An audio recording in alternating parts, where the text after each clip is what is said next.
Okay, we're recording. Okay, still 7 p.m., Thursday, July 10th, 2025. Pledge of Allegiance. I pledge allegiance to the flag of the United States of America and to the republic for which it stands, one nation, under God, indivisible, with liberty and justice for all. Roll call. Flores. Here. Hussein. Not yet. Jost. Here. Mesa Jack. No. Modowski. Here. Pelletier here.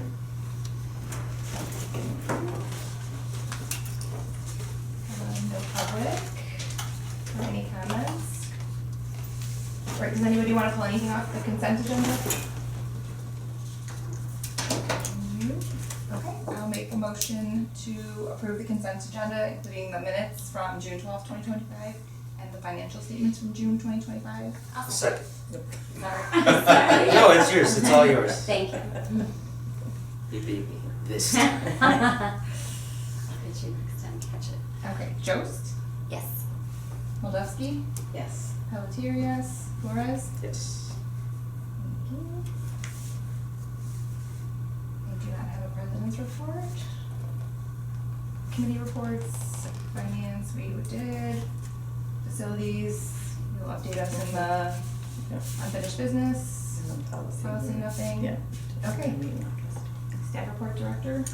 My apologies for not getting the narrative part of my report done, but the managers all did, so I'll do a more detailed narrative that I combined next month. So I think other than that, this month went really quickly. Yes, I don't know why, it seems like it went so fast, but if anyone has any questions about the report or anything, just send me that text.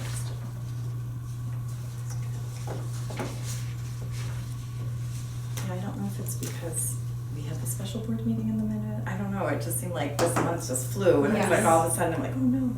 Right, very quick. Yeah, like we just saw each other. Yeah. Nothing wrong with lovely people. All right, do you want to move on to the? We can. If Renovation? no one has any questions. Did you contact, the, yeah, Yes. Yes. Oh, okay. So I indicated to her that we'll swear her at the August meeting because Okay. Emily wasn't here today. So she seemed very excited, and I've contacted all of the other candidates Okay. and indicated that the board really enjoyed meeting with them and that it was Yeah. a really tough decision, and so they've gone for the candidate, and I encouraged them all to run for office, and everyone was very gracious and everything. So yeah. So everyone has been notified of their respective. How did Mr. The gentleman in Caitlin? Yeah. I have not heard back from him, but everyone else that I've heard back from has been really gracious, but I haven't heard back from him yet, so I imagine I probably will. It's just, Did we ever find out why Alan didn't make it? no, and in fact, when I emailed him, I just said that the board, what did I say, because I tweaked that, I said, the board was sorry they didn't get a chance to speak with him further about the position. And, and when he emailed me back, he said he was happy that there was a strong pool of candidates and that he was ashamed that he didn't make his appointment time, and that was all he said. So I don't know if he just forgot or if something happened, but he didn't, but yeah, that's fair, so.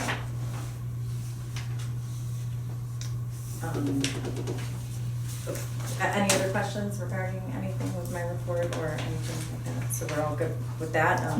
We've got her binder all ready to go. Already contacted her about how she wants her contact information on the board okay. list and everything, so we're getting all that stuff arranged for her to start in August. Yeah, do you want to move on to the bathroom? Yep. Not a lot of updates right now. The ad has been posted as per required by law. It costs $3,000 to post something in the newspaper now. Wow. But it is a legal requirement of public bids, so so we did that. Bid opening is next Tuesday. I will not be here, though. They will be in here. We'll pop in to make sure, but normally SMC oversees that. I know Kenny haven't gone through this process with us before. our project rep will be here to open up all the bids. They'll bring someone to record the bids, so we don't really have to do anything, and then they just make it official, and I guess it does have to be an actual meeting. And then, so then SMC will do their due diligence, they'll check out all the lowest bids, make sure they're viable, and, as per law, we're required to give the lowest, what's the wording? Reasonable bid, or real, I can't think of it, but anyway, cause occasionally the lowest bid is not acceptable for a variety of reasons, but SMC does their due diligence. They'll make a recommendation to award, and the board will vote on that at the August meeting. So we will see how the pricing comes in. It should be interesting. There is, the way the bid packet was set up is that there's the main project of redoing the bathrooms, and then there's 4 alternates, meaning if we've got additional monies, we can do, different things. So one of them is redoing the stairs down to the services department on the east end of the building, because that tile had not been redone. That's one alternate. Another alternate is redoing the carpeting in the Baxter room. Another alternate is redoing the carpet on the east entrance of the building. And the 4th alternate is Asbestos? yes. Yes, asbestos, because there is, well, that will be associated with the flooring if we go that route, but that will be included with that. But they came last Tuesday to take some samples in the Baxter Auditorium. The mastic under the carpet tiles at the east end of the building, I think I mentioned this before, does contain asbestos, so they are speculating that will also be the case in the Baxter room. That adds dollars to the project, but everything that we touch pretty much in this building, we have to have some abatement done. So, this is the nature of the, the timing of when the building was built and stuff. So, August will be the next time that the board will make a decision about moving forward with that. So, great. So hopefully we'll have some more information after next week, or once they do their due diligence and stuff. And there was a walkthrough meeting last Thursday, I think it was, and there's quite a few trades people here, so that was good. So hopefully we'll get some good bids, but we'll see. Oh, so they do that first, they walk through? They do a and then walkthrough so they can- can see That what makes sense. they want Okay. done, and so Zach from SMC was here and Ed was here, and then but Zach kind of tells them the project and everything, and they take a look at whatever the different trades need to see, like someone needs to see the electrical panels, someone else needed to see the plumbing under the pump room, under the bathrooms in the pump room, Right. that kind of thing. So so they did the walkthrough, but like I said, the bid opening is actually next week, and then we'll get some more information after that from SMC. Very good. And I have carpet samples if anyone wants to see them in my office. Afterwards, I made some choices that we put on that road. So, and I think that was it for the bathroom update. Okay. Okay, so new business, we want to approve the library closure for the staff training day.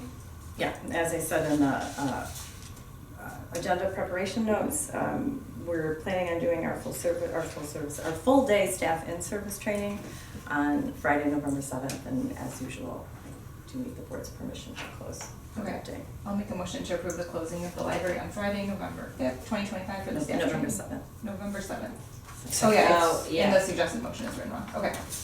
Got it. Is it written wrong? Yeah. Did it But write that's, you did it right in the important part. It was I'm so verbatim. sorry, Wrong. that was me. Did anyone second? Second. Is that you, Mark? Okay. Sorry, it's my mother-in-law's birthday, so it's for some reason I have the November 5th stuck in my head for some reason. No worries. Hussein? Yes. Jost? Yes. Moldavsky? Yes. Pelletier, yes. Flores? Yes. Thank you. Okay, let me just finish writing this first and we'll move on. I have a question. I don't know if this is considered new business. I think I had written you about, so would that be new business or where does that? Yeah, I mean, we can put it under Come new on. business, Okay. yeah, if you want.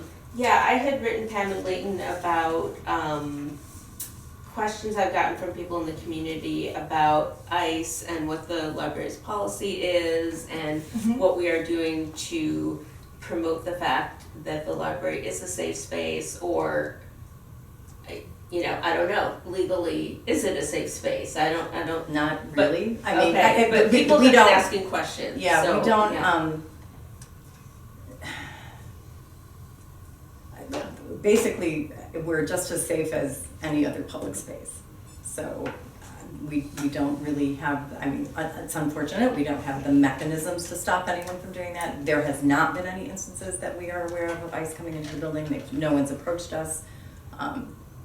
So I feel this is on my list of things to do, and we've gotten guidance from like the Rails attorneys and that kind of thing, and there are libraries that have experienced this, whereas we have not so much in the north, in the north suburbs. It seems like it's unfortunately much more prevalent in areas where it's heavily Hispanic or perceived heavily Hispanic, Including the Puerto Rican neighborhood. including the Puerto Yeah, Rican I neighborhood. find Yes, that somewhat confusing. yes. So we were talking a little bit about that. Yesterday.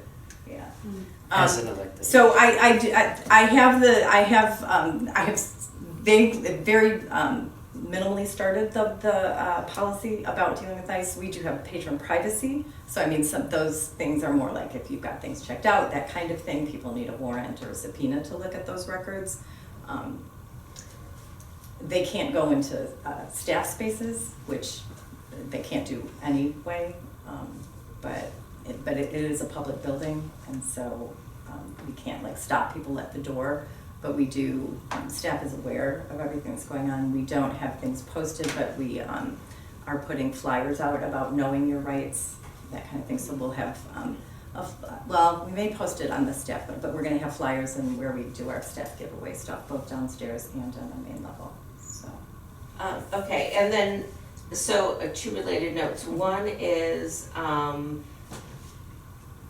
the library going to be promoting homebound services a little bit more for people who aren't comfortable? I don't know exactly what our homebound services are. but, Homebound services are, at least the way the policy is written right now, is limited to people that have, it's mostly mobility issues and can't make it into the Okay. library. Okay. We have typically, it's almost always been if someone has some kind of physical ailment that prevents them from coming in, that sort of thing. So we haven't, I will be completely honest, we have not discussed the possibility of publicizing that more to a different audience. So I would have to talk to Melissa, and right now we only have one librarian that does homebound, so if that increased. Okay, and then the other related issue is, I don't know if you're reading my homework on the trustee orientation, but in terms of privacy and social media, I think we also need to, the library needs to be really aware, and this isn't something that's reflected in the policy. I have bigger privacy concerns in general, and if somebody comes to an event, they're coming to an event to learn, to grow, to make community connections, not to be marketing content for the sponsoring organization. I mean, we see this in all areas of our life, but I know some, like Skokie Library, when you walk in, they have a little disclaimer saying like, hey, we might be taking your picture. But That's actually in a registration. okay, given what's going on with ICE and the technology that they are using and the trackability of people, I don't know how this gets translated into policy, but I think there should be some level of concern about posting photos from events, and I don't know if I don't know again how that translates into policy, but it's certainly a concern that I have. Okay. Okay, I mean, Yeah, no, I mean, I fully understand what you're Yeah. saying. It would make marketing our programs really boring. Yeah. Okay. I mean, I'll there's have to- different levels of that, but Mhm, mostly mhm. like, oh, Mohammed Hussein was spotted, like, we know he hangs out at the library. Right. I mean, obviously Yeah. we do, because I mean, it's we on the don't, board. we and don't it's name public. anyone unless it's like something like, Sure. oh, you won the, you know, the bookmark contest Yeah. or something like that. So, I mean, just like to identify people in like a group photo, we don't normally do that, like if it's an action shot, you know, we're taking a Yeah. picture of this program or something like that. Do you mean even if they weren't identified, that like You They do could- facial Yeah. you could recognition. be recognized, like they could scan the picture and come up with names? Yeah. That's probably coming. I mean, they're gonna be funded to do that. I don't think that's the case right now, but. I don't think that's the case right now, but I don't think we're far from it. Yeah.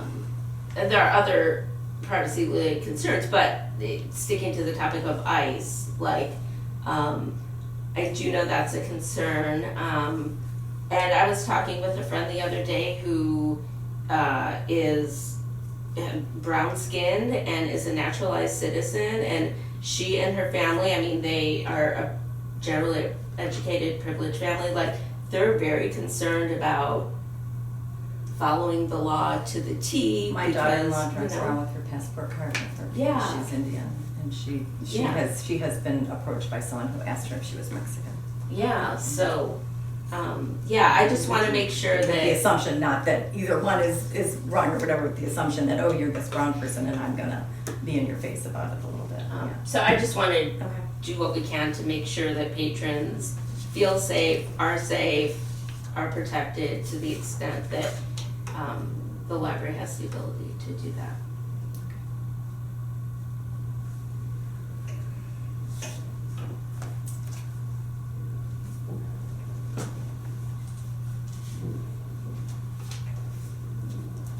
I'll discuss this with the managers. Okay, thank and you. we'll- Yeah. Yeah, I'll see what other libraries are doing in terms of that too, because, I mean, right, more and more of the libraries are kind of going that way, where it's like, we may take a picture for marketing purposes or whatever, because, you know, we make this big fuss about we're not marketing our stuff very well, so we're trying to do that, and Right. but, so I'll be curious to see if other libraries have changed that policy around this thing, but I will, and we'll talk to the managers about it as well. Thank you. And then for executive session, do you want us to just go into it so we can chat about it, or do you? This is about some, yes, I do, Okay, yes, okay. we should definitely Just go into a- executive session. Okay. So, Yeah. I will move that we Yeah. go into executive session for discussion of, something that falls under the guidelines, appointment, employment compensation, discipline, performance, or dismissal of specific employees of the public body as allowed per 5 ILCS 120/2C1. I'll second it.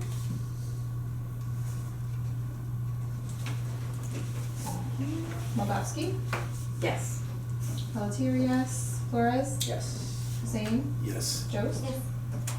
Thank you.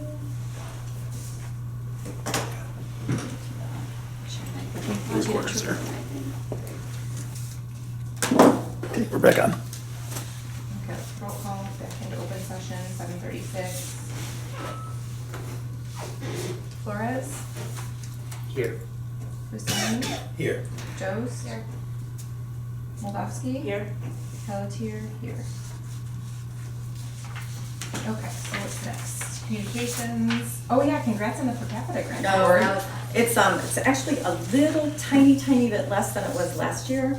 I think, Like 1,000? if that, I needed to Okay. do the math, I don't even think it's that much.